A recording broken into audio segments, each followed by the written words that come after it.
Well, another gentleman you saw in the Woodstock movie, the 1969 movie, is Ken Van Loan, owner of Ken's Garage here in Bethel, actually in Kauneonga Lake, New York. And Ken, you were made famous by the movie. Did you get a lot of recognition over the years by people from that?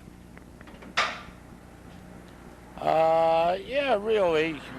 You know, we got taken to the city in a limousine to the premiere showing.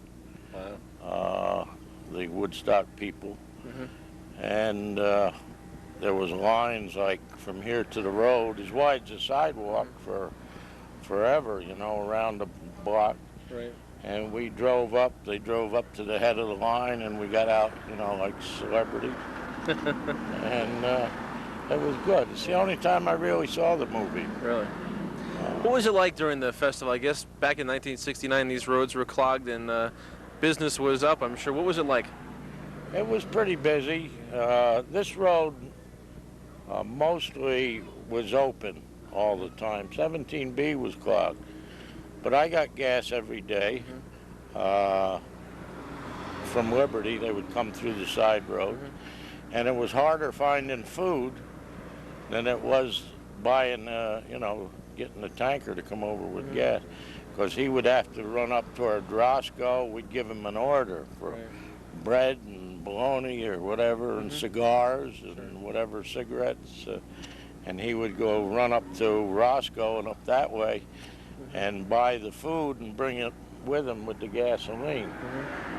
I remember reading in a book, one of your quotes was that people had bought, I guess, oil back then, and they came back years later to pay for a quart of oil that they had purchased back in '69.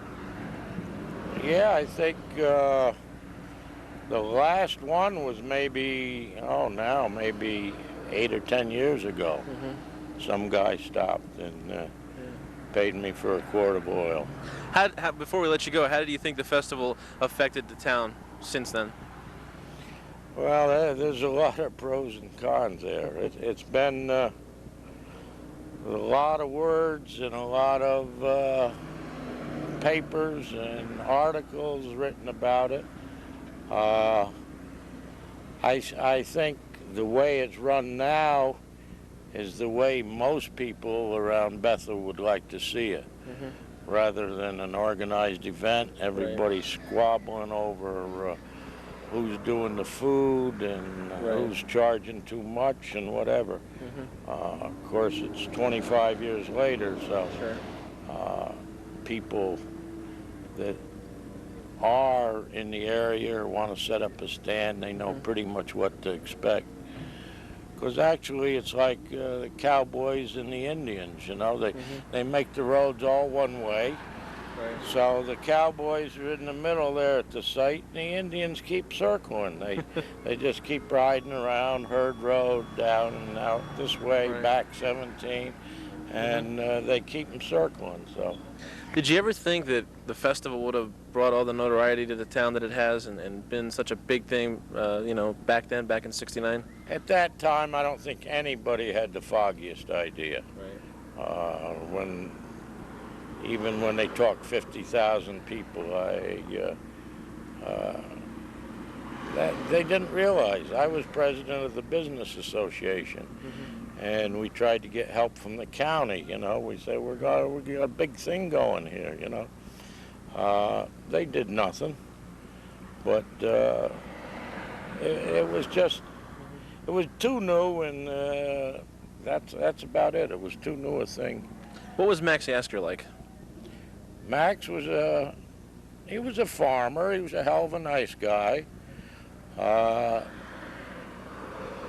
He would help anybody. I know Max. I know his daughter. I know his son. His son Sam was a district attorney in New York. But he had the land because he needed it. It wasn't an idea that he had such great foresight that he's going to tie this land up and make a lot of money. He needed that acreage, so it was part of his business. I know some people in town were bitter towards him after the festival, but hopefully that, you know, faded away over the years. Oh, we threw, the Middletown Record always knocked their brains out. And after the festival was over, we threw a testimonial dinner for Max. in the hotel. And we made up in advance that nobody is getting in unless they have the authorization, you know, like we sold tickets and everything. So the Middletown Record wanted to get in, and there was one group we wanted to keep out, but it was a sellout. It was very nice, and it was one of the highlights of his life, he told us, that this testimonial.